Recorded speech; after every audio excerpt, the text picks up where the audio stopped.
significant question for you all.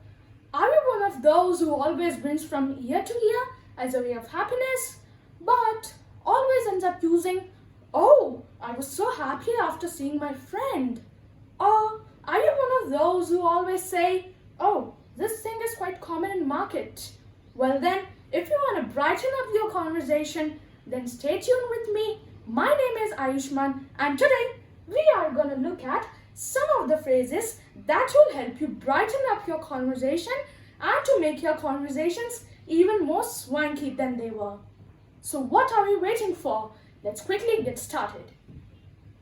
Now the first one that I have for you is cloud nine.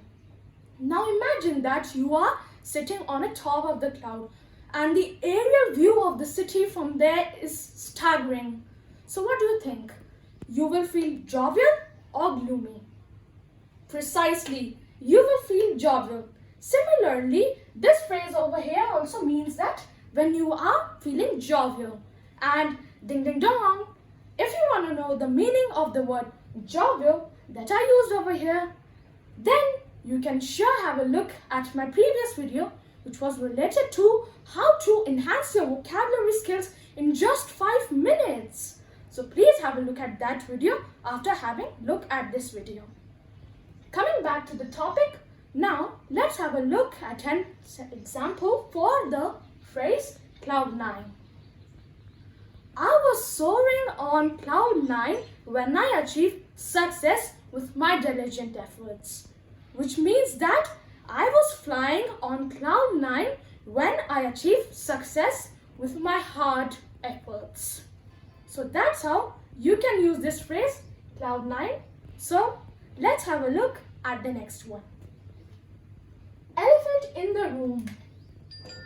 Now what do you think? Is it related to elephant standing in your room? Well, not precisely. Now let's have a look at an origination of this phrase. Then we will have a look at its example. So this phrase was originated in 1935 in America. But at that time, the meaning of this phrase was completely different, entirely different from what it means today. But in late 1950s, the meaning of this phrase was completely same as today's, which means that the meaning of this phrase in 1950s was a thing which is obvious and incongruous. So now you might have understood its origination. Now let's have a look at an example. Increasing nepotism in the Indian Bollywood lobby is elephant in the room, which means that there is a lot of nepotism in the Indian Bollywood lobby, and those people who are in the Bollywood lobby, they know that there is a lot of nepotism in their lobby, but they don't want to talk about it.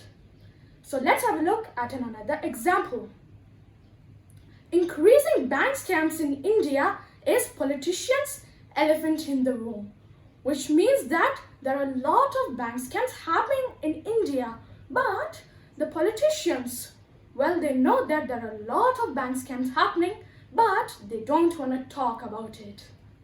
So that's how you can use this phrase, elephant in the room. Now let's have a look at the next one.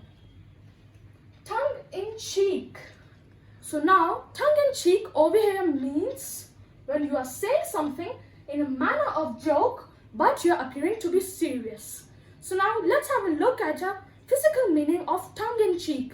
Now, in physical meaning, a person uses tongue-in-cheek when he wants to hide a smile. So let me show you how it is done, like this.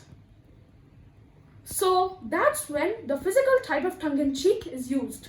Now, let's have a look at an example for tongue-in-cheek.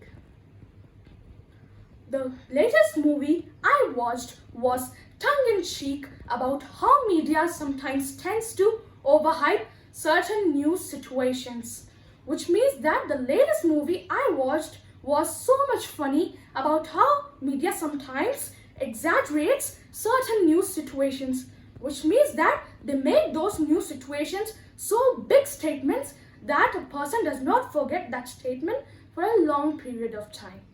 So that's how you can use this phrase tongue-in-cheek in your conversations. So now let's have a look at the next one. Dime a dozen. So let me highlight one word for you and then I'll explain it to you. Now dime over here was a currency of US. It was previously used in US, but now it is not in use. And you know, there's a fact I want to tell you, that you could buy dozen of eggs with a single dime. So now then after that, the origination of this phrase, the meaning of this phrase came that dime a dozen means that something which is common and inexpensive, which is present in abundant in quantity. So let's have a look at an example for the phrase dime a dozen. In current scenario where CEO of companies are firing their employees, thinking them as dime a dozen, but in contrary, Ratan Tata does not think his employees as dime a dozen. He thinks them as precious jewel on a string. They should be taken care of the company to the company like an asset. So this means that in current scenario, there are a lot of CEOs who are firing their employees, but Ratan Tata does not think like that. He thinks that their workers, their employees are on pearl. They are pearl. So that's how you can use this phrase, dime a dozen. So now let's have a look at the next one. Goody two shoes. Now imagine there are two shoes. One shoe talks about a person who is sweet, nice, and who works without any flaw, who is flawless. And the other shoe talks about a person who is prudish or stuffy. So now let's have a look at an example for goody two shoes. One of my classmates is goody two shoes. He raises his hand at every question and tells tales on kids in the playground. Now which means that there's a classmate of mine in my class and he is goody two shoes as he works without any flaw, but he is not sweet or nice because he tells tales on kids in the playground. And the other goody two shoes means that he is prudish or stuffy. So that's how you can use this phrase in your conversation. Bird brain. Now bird brain doesn't mean that a person who has bird brain, but this means that a person who is brainless. So now let's have a look at an example for the phrase bird brain. This is the third time I had to bring my bicycle to get it fixed. I think the person who is fixing my bicycle is a bird brain. So now there is a child who brought his bicycle to get it fixed in a period of 7 days for 3 times. And the child thinks that the person who is fixing his bicycle is brainless because he is not able to find a solution for the fixing of his bicycle till now. So that's how you can use this phrase, bird brain. So now let's have a look at the next one. Face the music. So what do you think?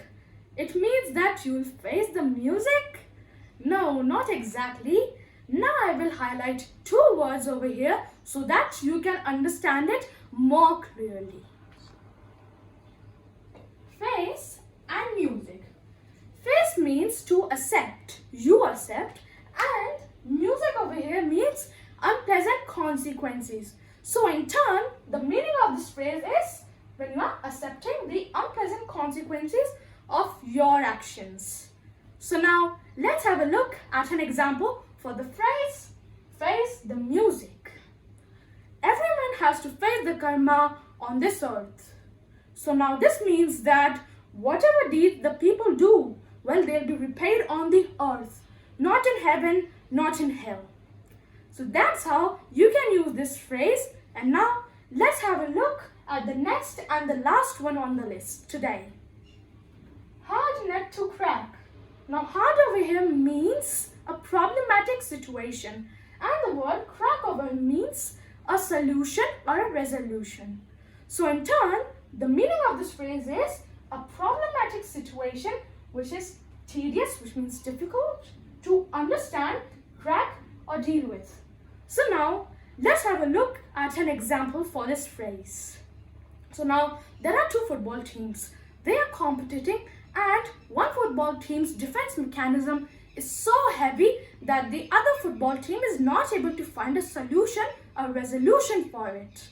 So that's when you can use this phrase, hard nut to crack. So you got that?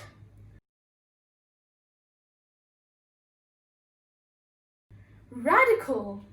So this was all for today. Thank you for watching my video, and please like, share and subscribe it. I'll be coming back with more new videos. Till then, you take care, stay home, stay safe, keep smiling and keep learning.